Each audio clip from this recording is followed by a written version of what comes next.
Tonight, search and rescue. The desperate hunt for survivors beneath the rubble of the Florida collapsed condo. It's always the plan to come here. This is Vice President Harris heads to the southern border.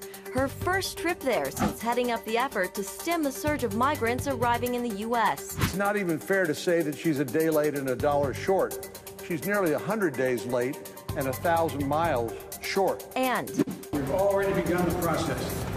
Those who help us are not going to be left behind. The plight of translators in Afghanistan, with the U.S. set to remove all military forces after 2 decades of war. All this and more tonight on Faith Nation.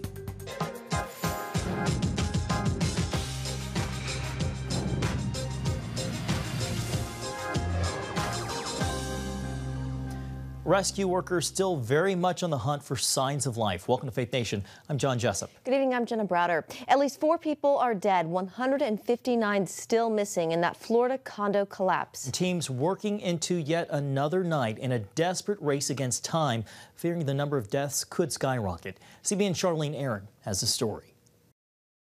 The desperate search continues through the rubble of that collapsed oceanside condo. Rescue workers going through all of the debris looking for survivors.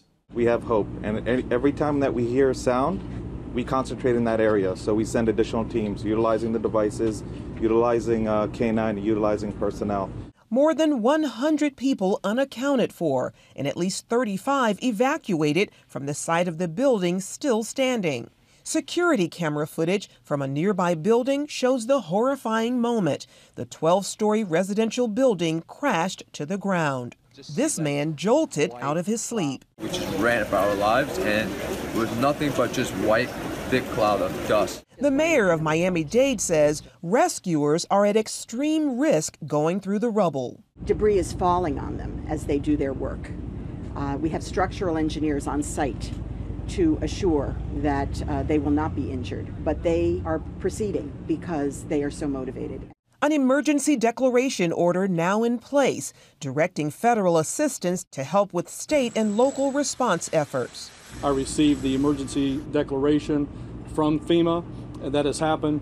That is going to turn on what is referred to as Category A, debris removal, Category B, emergency protective measures, and individual assistance for FEMA reimbursement. The entire team that works in Tallahassee is activated. The Red Cross and other charitable groups also on site to help displaced families. With so many still missing, the question remains, is time running out for those who may be trapped? Loved ones are calling the cell phones of those still unaccounted for, with phones either ringing unanswered or going straight to voicemail. We have not stopped giving hope that she's there and alive, and we're just praying and praying that, I know the teams here are doing everything in their power. We're just praying that they find her. While the focus remains on searching for possible survivors, many also asking, how did this happen? Why did this building that stood for 40 years suddenly collapse? Were there extraordinary loads? Were there deterioration mechanisms going on?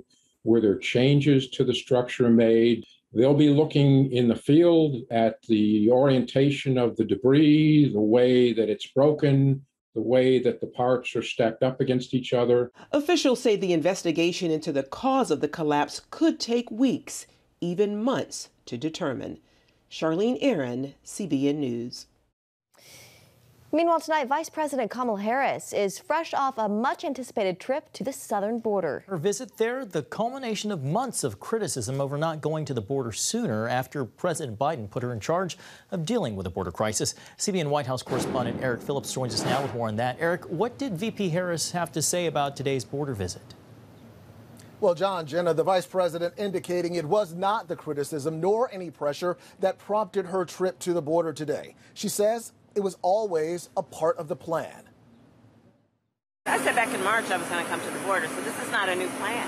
Friday, the vice president toured a Border Patrol facility in El Paso, Texas. It was the place where the former president it was a base place of where he put in place some of his immigration policies that we felt were so problematic. And so it's a place that has a little bit of historical connection in that regard, and it's an opportunity to draw a bit of a contrast with what we're trying to accomplish. After President Biden designated Harris to work with countries in South America to try and stem the tidal wave of migrants flooding the border, her lack of presence at the border became a growing inflection point for Republicans, especially after she traveled to Guatemala. Kamala Harris could have walked to the border, walked to the Texas border in the time that she's been given the responsibility to solve this problem and not done anything. Have you seen what's happening at our southern border? It is a disaster. I know. I went there, unlike Vice President Harris. This interview with NBC's Lester Holt a few weeks ago only added fuel to the fire. And I haven't been to Europe. And I don't understand the point that you're making. The White House worked to downplay the need for a VP border visit. Well, again, I think that at some point she may go to the border. We'll see. Friday, Harris defended her course of action in dealing with illegal migration. We have to deal with causes and we have to deal with the effects. So being in Guatemala, being in Mexico, talking with Mexico as a partner, frankly, on the issue, was about addressing the causes. The border visit, Harris says, is about witnessing the effects. Some critics are still not satisfied with the border trip, complaining she avoided the worst part. It's not even fair to say that she's a day late and $1 short. She's nearly 100 days late and 1,000 miles short. Though Harris has now been to the border, some are still criticizing her, and they're saying that her motives are not right because they say she knows the former president, President Trump, will be visiting the border next week. The latest from the White House. John and Jenna, back to you in the studio. All right, White House correspondent Eric Phillips, thank you. And here with us now is Arizona Congresswoman Debbie Lesko. Congresswoman, great to have you with us this evening. Texas Senator John Cornyn called the vice president's trip not only a day late and $1 short, but nearly 100 days late and 1,000 miles short, El Paso being some 700 miles from the epicenter of the problem. Does the senator have a point? The senator definitely has a point. I mean, it's been 93 days since President Biden appointed Kamala Harris to deal with the border crisis, and it is a border crisis. I'm from the state of Arizona. I talked to Border Patrol chief agents, and they have said this is the worst they have ever seen it, and they had both worked for CBP for 26 years. It's a humanitarian crisis. Girls are getting raped, women are getting raped, fentanyl is crossing our border in record numbers. They just can't handle it, and it's unbelievable that she waited so long to actually visit the border. And I actually do think she was pushed to do it because President Trump was going to go, and she had to get there first. Congresswoman, let's go to some of the issues you just mentioned, like fentanyl and the violence. Vice President Harris defended her earlier travels to Mexico and the Northern Triangle. How important is it to stem the tide of migration at the point of origin in those countries? Well, it's important to do that, but it's also important to secure the border. If you talk to any Customs and Border Patrol agent, they'll say that a wall works, or a fence in this case. I call it a fence. And it's just really sad that taxpayers have paid to complete the fence, and there's materials laying there that we have paid for, but the Biden administration on day one said, stop building the wall. And it makes no sense. We've already paid for it. Contractors have been putting contracts. They're going to be paid to break the contracts by our taxpayer dollars. And they told me thousands of people are crossing the border. This makes absolute no sense. And it hurts the American people, but it also hurts the migrants, because just think about it. President Biden has incentivized these people to come here by saying, okay, we're going to give citizenship to all the people that are here already. We're going to give stimulus checks to illegals. We're going to give free health care to illegals. Well, for goodness sakes, who wouldn't show up? I mean, what they say and what they do are two different things. The issue of immigration has long dogged the United States. What would comprehensive immigration reform look like? You know, when I first got to Congress, we really did have a good comprehensive immigration bill. It combined border security, funding the wall, doing other things to secure the border, with giving legal status to DACA recipients. I thought it was totally reasonable. Unfortunately, my friends on the Democratic side refused to get involved with it and said, no, we don't want any money going to constructing a wall, even though Democrat presidents in the past had supported it. So I hope we can work together, because this is really a problem. It's a problem. Right. We've had terrorists coming across our border. Congresswoman Lesko, border. Unfortunately, we are out of time. Thank you so much for making time to be with us today. Congresswoman Lesko from the beautiful state of Arizona. Thank you. Thank you. Well, tonight, the sentencing of former Minneapolis police officer Derek Chauvin, convicted on all counts against him in the murder of George Floyd. In emotional testimony ahead of the sentencing, George Floyd's daughter addressed the court by way of video call, and Derek Chauvin himself addressed the court. Do you wish that he was still here with us? Yeah, but he is. Through his spirit? Yes. Yes. I want to give my condolences to the Floyd family.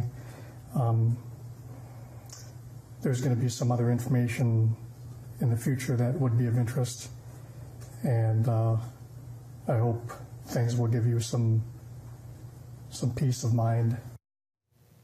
And that's the first time we've heard from him in all of this. Today, Chauvin was sentenced to 22 years in prison. Well, the Justice Department is taking Georgia to court over the state's new voting law. Attorney General Merrick Garland, in announcing the suit today, said Republicans hastily passed the new restrictions, quote, with the purpose of denying the right of black Georgians to vote on account of their race. This lawsuit is the first of many steps we are taking to ensure that all eligible voters can cast a vote, that all lawful votes are counted, and that every voter has access to accurate information. Georgia Republicans promise to forcefully defend the law. Coming up, could Republican concerns over the Biden infrastructure plan cause the president's bipartisan deal to crumble? We explain next. Come home to the sounds of Southern Gospel from CBN Radio. You'll enjoy a rich Southern blend of bluegrass, classic gospel, and Southern gospel favorites like the Gaithers, the Crabb Family, and bluegrass sounds like Mountain Faith. So make yourself at home with the all-new CBN Southern Gospel, now available at cbnradio.com.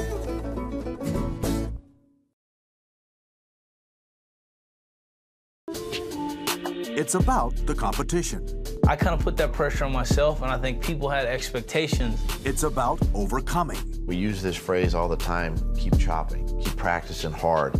It's about going the distance. You know, I think as a father, it's my job, to lead. Just be the best husband and father I can be.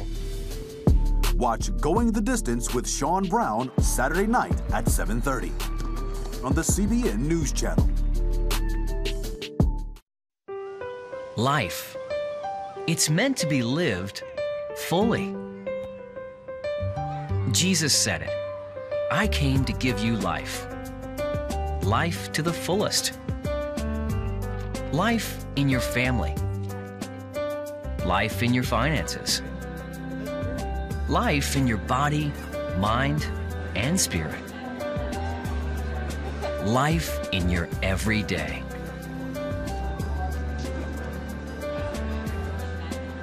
At CBN.com, we're taking what Jesus said seriously. We're here to help you discover life. Life. Live it fully. CBN.com.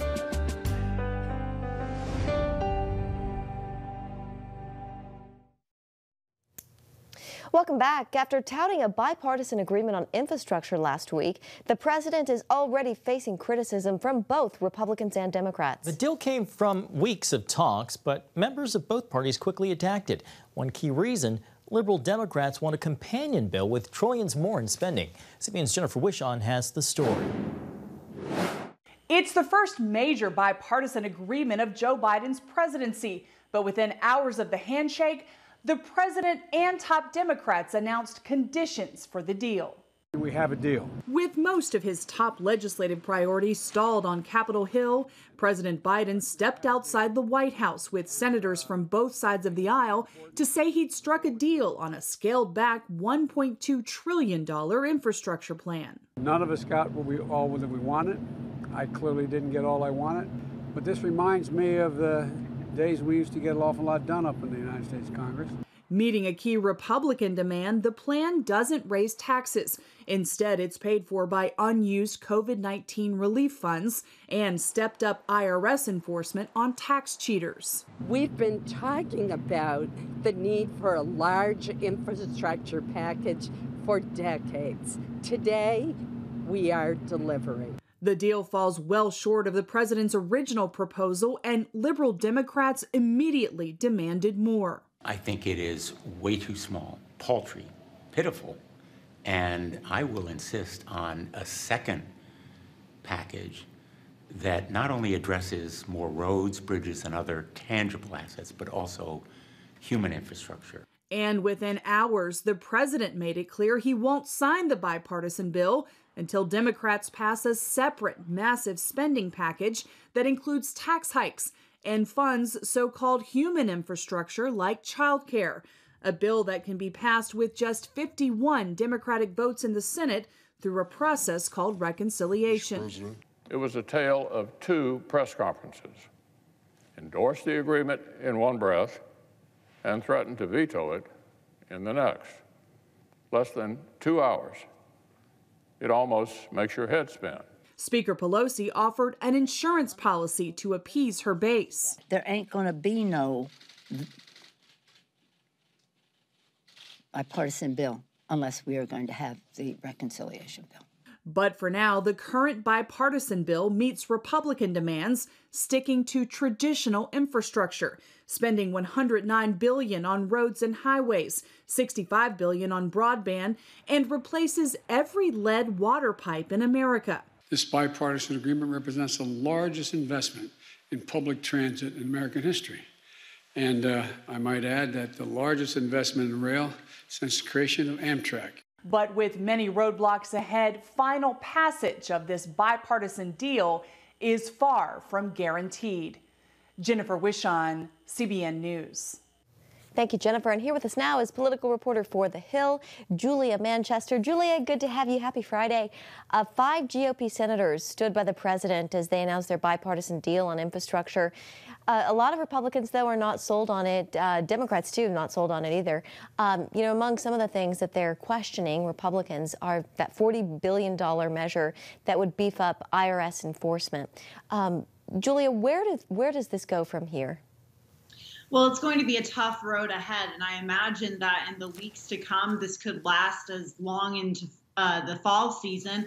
We are going to hear that the deal is dead, or it, isn't going anywhere. And I think you'll see an up and down in terms of how this really plays out. But right now, it's not looking great, because we heard today that Senators Jerry Moran and Lindsey Graham both said that they had doubts about approving this, these two parallel pieces of legislation. Now, those two are very important because there are 10 Republicans that are needed to pass this through the Senate, and that would drop that number down to 8. So that's very important to look at there. But for progressives as well, they have issues with this. Progressives, including Congresswoman Alexandria Ocasio-Cortez, who obviously is in the House, talked about how she did not like the lack of diversity at the press conference with Joe Biden yesterday in front of the White House, and those senators saying it was reflective of what the bill would do. So lots of pushing and pulling from both sides of the aisle on this, but Biden very much siding with Democratic leaders, saying that in order for the infrastructure bill to pass,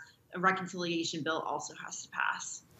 To Mitch McConnell's point there at the end of Jennifer's package having to do with reconciliation, Nancy Pelosi says she won't take up the Senate bill until a reconciliation bill passes too. How much could that gum things up, Julia?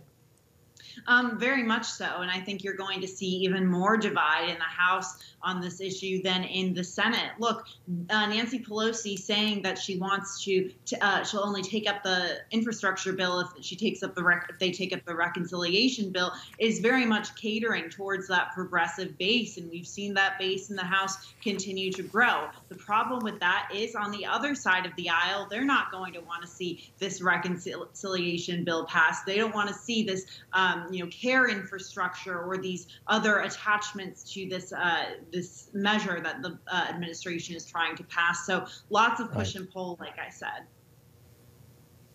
All right, Julia, we're short on time this evening, but Julie Manchester with The Hill, we thank you for joining us. Have a great weekend. Thanks, Julia. You too. Well, the end of 2 decades of war in Afghanistan is leaving Afghans behind. Their plight, next. Too often, we carry baggage from our past. You know what it's like. It affects everything and everyone in our lives. It's always there, weighing us down and keeping us from achieving true happiness. But do you know God never meant for us to be trapped in the past? You can be free of your baggage. Learn how God's forgiveness leads to changed lives and new beginnings. Call the 700 Club. I'm Ephraim Graham, and this is Studio 5. Cruise with me as I discover the good things happening in the world of music, sports, television, and movies. The fact that Ryan Coogler was going to be directing the film, I knew that something special was going to happen. We'll chat with artists at the forefront of entertainment and explore the connection between popular culture and faith. I asked my pastor, I said, well, does that mean I'm supposed to be a preacher? He says, well, no, you already have a pulpit. Wednesday night at 8:30 on the CBN News Channel. Tikkun Olam. This is our nature as a country. To make the world a better place. Literally, we felt the earth shaking. The Christian Broadcasting Network presents To Life, how Israeli volunteers are changing the world. This film needs to be seen by everyone. I was in tears. Now you can own the inspiring documentary To Life on DVD. There is blood on our hands if we know and we walk away. I'm so grateful that this film was made. To Life can be yours for a gift of $10 or more. Call 1-800-700-7000 or log on to cbn.com. We know that every minute counts to save life. It'll bless Israel, but it'll also bless all the friends of Israel. Discover the untold story of how Israeli volunteers are making the world a better place. Call 1-800-700-7000 or log on to cbn.com to get your copy today. And welcome back. America is in the final phase of its withdrawal from Afghanistan after the Biden administration appears to be making moves towards evacuating the thousands of Afghans who risked their lives working with American forces. They served as interpreters, drivers, security guards, and many other essential roles. Being left behind is a death sentence. CBN National Security Correspondent Caitlin Burke has the latest on efforts to fulfill our promise to protect them. The Biden administration is finally speaking out about plans to relocate Afghans who assisted U.S. forces. We've already begun the process. Those who helped us are not going to be left behind. Nearly 18,000 Afghans who served with U.S. forces are in bureaucratic limbo, waiting for their special immigrant visas to process. Biden says those people will be evacuated to other countries while the U.S. expedites their applications. The good news is that the United States has done this before. For the Vietnamese in 1975, for the Kurds in 1996. Our Afghan partners fought and died for us, and their safety and the safety of their families must be our priority. It's unclear which countries they'll be relocated to, but lawmakers and other advocates have suggested the U.S. territory of Guam. It's a tried and true place to handle evacuees. They're actually in a very good place right now because they have a lot of open hotel rooms because tourism is down so much due to the pandemic. The Taliban is already gaining ground in Afghanistan. Former interpreter Janice Shinwari says if they come across someone like him, it's a death sentence. What the Taliban do with the interpreters, they will kill them and torture them in front of their families and children and post their video on the social media for the other countries and for other people to stop working American. CBN News spoke with another interpreter who didn't want his identity disclosed. He's here in the U.S., but he has family in Afghanistan, and they face daily threats from the Taliban. They can't even go out. They just stay home. Their children going to buy the stuff, bring home. And now there's no job, actually. And a lot of bases are closed. My brother, he's been jobless since 1.5 years. There's no job. He can't even openly walk because the people know him. A new assessment from U.S. intelligence agencies suggests the Afghan government could completely collapse as soon as 6 months after the U.S. withdrawal is completed. Caitlin Burke, CBN News. Still ahead, the last supermoon of the year is already here with a sweet ending. What to expect next? It's the new Superbook Bible app. It's packed with games, activities, and Superbook episodes that you can watch for free. Oh no! There's trivia, a fun daily devotional, and answers to your Bible questions. Plus, an easy-to-understand Bible the whole family will enjoy. You can even create your own Superbook character. Ta-da! It's the new Superbook Bible app. Free downloads on iTunes, Google Play, and Amazon. On the home front.